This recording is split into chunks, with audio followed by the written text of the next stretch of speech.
નમસ્કાર મિત્રો, સ્વાગત છે તમારું આપણી પોતાની યુટ્યુબ ચેનલ પેન્શન ગુજરાતમાં।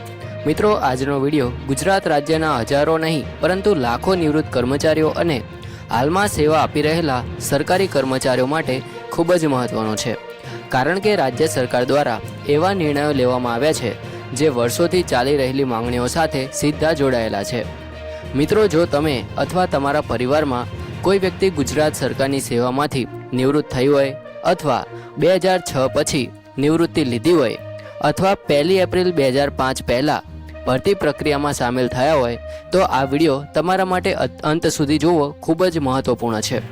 આજે આપણે સરળ ભાષામાં સમજવાના છીએ કે સરકારે શું નિર્ણય લીધો છે, કોને લાભ મળશે, કોને અરજી કરવાની રહેશે અને કઈ બાબતો હજુ કોર્ટમાં વિચારાધીન છે। તો મિત્રો, સૌપ્રથમ વાત કરીએ 30 જૂનના રોજ નિવૃત્ત થયેલા કર્મચારીઓ વિશે। તો વર્ષોથી આ કર્મચારીઓ એવી માંગણી કરી રહ્યા હતા કે તેઓએ આખું વર્ષ સેવા આપી હોવા છતાં માત્ર એક દિવસને કારણે વાર્ષિક ઇન્ક્રીમેન્ટથી વંચિત રહેવું પડે છે। ઘણા કર્મચારીઓએ આ મુદ્દે કોર્ટનો દરવાજો ખખડાવ્યો હતો અને અનેક રાજ્યોમાં પણ આ મુદ્દે ચર્ચા થઈ હતી। હવે મિત્રો, આપણે આગળની માહિતી મેળવતા પહેલાં મારી એક નાનકડી વિનંતી છે કે આ ચેનલ પર નવા હોય તો અત્યારે જ સબસ્ક્રાઈબ કરી લેજો, કારણ કે આ ચેનલ પર અમે દરરોજ પેન્શનર તેમજ સરકારી કર્મચારીઓને લગતી તમામ માહિતી લાવતા રહે છે। તો મિત્રો, હવે ગુજરાત સરકારે પણ મહત્વપૂર્ણ નિર્ણય લઈને 1 જાન્યુઆરી 2006 પછી નિવૃત્ત થયેલા અને ખાસ કરીને દર વર્ષે 30 જૂને નિવૃત્ત થતા કર્મચારીઓને પેન્શન તથા ગ્રેજ્યુઇટીની ગણતરી માટે એક નેશનલ ઇન્ક્રીમેન્ટનો લાભ આપવાનો માર્ગ મોકળો કર્યો છે। તેનો અર્થ એ નથી કે કર્મચારીને સેવા દરમિયાન વધારાનો પગાર મળશે, પરંતુ નિવૃત્તિ લાભોની ગણતરીમાં આ વધારાનો લાભ ધ્યાનમાં લેવામાં આવશે, જેના કારણે ઘણા કર્મચારીઓની પેન્શન અને ગ્રેજ્યુઇટીમાં વધારો થઈ શકે છે। મિત્રો, આ નિર્ણયથી હજારો પરિવારોમાં ખુશીનું વાતાવરણ જોવા મળી રહ્યું છે, કારણ કે લાંબા સમયથી ચાલી રહેલી માંગણીને હવે સરકાર તરફથી સકારાત્મક પ્રતિસાદ મળ્યો છે।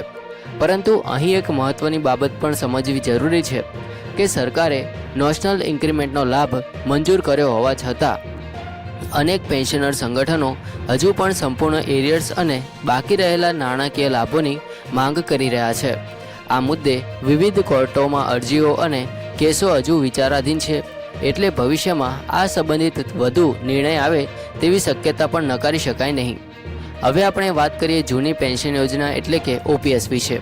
તો છેલ્લા ઘણા વર્ષોથી ગુજરાતના કર્મચારીઓ સતત રજૂઆતો કરી રહ્યા હતા કે કર્મચારીઓની ભરતી પ્રક્રિયા 1 એપ્રિલ 2005 પહેલાં પૂર્ણ થઈ ગઈ હતી, અથવા જે કર્મચારીઓ તે પહેલાં ફિક્સ પગારમાં નિયુક્ત થયા હતા અને પછી નિયમિત થયા હતા તેમને પણ જૂની પેન્શન યોજનાનો વિકલ્પ મળવો જોઈએ।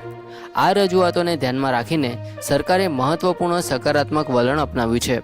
અંદાજે 60,245 જેટલા અધિકારીઓ અને કર્મચારીઓને એક વખતનો વિકલ્પ આપવાની પ્રક્રિયા શરૂ કરવામાં આવી છે, જેથી પાત્રતા ધરાવતા કર્મચારીઓ જૂની પેન્શન યોજનાનો લાભ પસંદ કરી શકે। મિત્રો, અહીં ધ્યાનમાં રાખવાની સૌથી મહત્ત્વની વાત એ છે કે દરેક કર્મચારીને આપમેળે લાભ મળવાનો નથી। સરકાર દ્વારા નક્કી કરાયેલી પાત્રતા મુજબ જ લાભ મળશે, એટલે જેમને આ યોજનામાં આપવાની સંભાવના હોય તેઓએ પોતાના વિભાગ, કચેરી અથવા નાણાં વિભાગ દ્વારા જાહેર કરાયેલા પરિપત્રને ધ્યાનથી વાંચવું જોઈએ અને સમય મર્યાદામાં અરજી કરવી જરૂરી રહેશે। સરકારે સ્પષ્ટ કહ્યું છે કે જે કર્મચારીઓ પાત્ર હશે તેમણે પોતાની કચેરીમાં નિર્ધારિત સમયગાળામાં અરજી કરવાની રહેશે। અરજી સાથે જરૂરી દસ્તાવેજો પણ રજૂ કરવા પડશે। જો સમયસર અરજી નહીં કરવામાં આવે તો પછી મુશ્કેલીઓ ઊભી થઈ શકે છે। હવે ઘણા લોકોના મનમાં એક જ પ્રશ્ન હશે કે આખરે જૂની પેન્શન યોજનામાં એવો શું ખાસ લાભ છે? તો મિત્રો, જૂની પેન્શન યોજનાની સૌથી મોટી વિશેષતા એ છે કે નિવૃત્તિ બાદ કર્મચારીને જીવનભર નિશ્ચિત પેન્શન મળે છે। સામાન્ય રીતે છેલ્લો બેઝિક પગાર અને લાગુ પડતા મોંઘવારી ભથ્થાના આધારે પેન્શનની ગણતરી કરવામાં આવે છે। ઉપરાંત સરકારના નિયમો મુજબ સમયાંતરે મોંઘવારી ભથ્થામાં વધારો પણ કરવામાં આવે છે। આ ઉપરાંત જૂની પેન્શન યોજનામાં નિવૃત્તિ સમયે ગ્રેજ્યુઇટીનો લાભ પણ મળે છે, જે નિયમો મુજબ મહત્તમ મર્યાદા સુધી હોઈ શકે છે। સૌથી મહત્ત્વની વાત એ છે કે જો કોઈ પેન્શન ધારકનું અવસાન થાય તો તેમના પાત્ર પરિવારજનોને પણ પરિવાર પેન્શન મળવાની જોગવાઈ છે। આ જ કારણ છે કે ઘણા કર્મચારીઓ આજે પણ જૂની પેન્શન યોજનાને વધુ સુરક્ષિત માને છે। મિત્રો, આજે સરકાર દ્વારા લેવામાં આવેલા નિર્ણયો હજારો કર્મચારીઓ માટે રાહતના સમાચાર બની શકે છે, પરંતુ દરેક કર્મચારીની સેવા વિગતો અલગ અલગ હોઈ શકે છે। તેથી કોઈપણ નિર્ણય લેતા પહેલાં પોતાના સર્વિસ રેકોર્ડ, ભરતી તારીખ, નિયમિત નિમણૂકની તારીખ અને સંબંધિત સરકારી પરિપત્ર ચોક્કસ તપાસવો જોઈએ।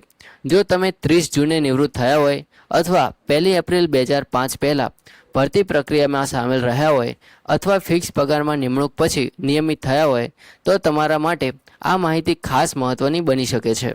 મિત્રો, આવનારા દિવસોમાં જો સરકાર તરફથી વધુ સ્પષ્ટતા, નવા પરિપત્ર, અરજી પ્રક્રિયા અથવા કોઈ નવી જાહેરાત બહાર પડશે તો તેની સંપૂર્ણ અને વિશ્વસનીય માહિતી સૌથી પહેલાં આપ સુધી પહોંચાડવાનો અમે સતત પ્રયત્ન કરીશું। મિત્રો, હવે એક ખૂબ જ મહત્ત્વનો પ્રશ્ન એ થાય છે કે આખરે આ નિર્ણયથી કેટલો લાભ થઈ શકે છે, કોને કેટલો લાભ થઈ શકે છે। તો મિત્રો, સૌથી પહેલાં સમજવું જરૂરી છે કે દરેક કર્મચારીનો કેસ એક સરખો હોતો નથી। કોઈની ભરતી તારીખ અલગ હોય છે, કોઈની નિયમિત નિમણૂકની તારીખ અલગ હોય છે, તો કોઈની નિવૃત્તિની તારીખ પણ અલગ હોય છે। તેથી સરકાર દ્વારા જાહેર કરાયેલા નિયમો મુજબ જ દરેક કેસની અલગથી તપાસ કરવામાં આવશે। જો તમે 30 જૂનના રોજ નિવૃત્ત થયા છો અને નેશનલ ઇન્ક્રીમેન્ટ માટે પાત્રતા ધરાવો છો તો તમારી પેન્શન અને ગ્રેજ્યુઇટીની ફરીથી ગણતરી થઈ શકે છે। જોકે દરેક કર્મચારીને આપોઆપ લાભ મળી શકે એવું માનવું યોગ્ય નથી। સંબંધિત વિભાગ દ્વારા કરવામાં આવતી કાર્યવાહી અને પરિપત્રના નિયમો અનુસાર જ લાભ મળશે। મિત્રો, હવે આપણે વાત કરીએ કે ઘણા પેન્શનરોના મનમાં હજુ પણ એક પ્રશ્ન છે કે શું નેશનલ ઇન્ક્રીમેન્ટનો લાભ મળ્યા બાદ અગાઉના વર્ષોમાં તમામ એરિયર્સ પણ મળશે? તો મિત્રો, હાલમાં જે માહિતી ઉપલબ્ધ છે તેના આધારે રાજ્ય સરકારે નેશનલ ઇન્ક્રીમેન્ટને લઈને નિર્ણયો કર્યા છે, પરંતુ અગાઉના સમયના સંપૂર્ણ એરિયર્સ અને અન્ય નાણાકીય લાભો અંગે હજુ પણ વિવિધ પેન્શનર સંગઠનો કોર્ટમાં પોતાની માંગણીઓ રજૂ કરી રહ્યા છે। એટલે આ મુદ્દે અંતિમ નિર્ણય કોર્ટના આદેશ અથવા સરકારના આગામી પરિપત્ર પછી જ સ્પષ્ટ થઈ શકે છે। તેથી કોઈપણ અફવા પર વિશ્વાસ કરવાને બદલે સત્તાવાર માહિતીની રાહ જોવી ખૂબ જ જરૂરી છે।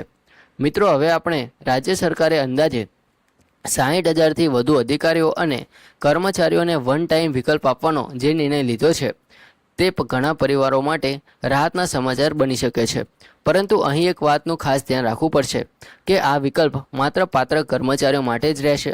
એટલે જો તમે અથવા તમારા ઓળખીતામાં કોઈ વ્યક્તિ 1 એપ્રિલ 2005 પહેલાં ભરતી પ્રક્રિયામાં સામેલ થઈ ગયો અથવા ફિક્સ પગારમાં નિયુક્ત થયા બાદ નિયમિત થયા હોય તો તેમણે પોતાના વિભાગનો સંપર્ક કરીને જરૂરી માહિતી મેળવવી જોઈએ। મિત્રો, જો તમે પણ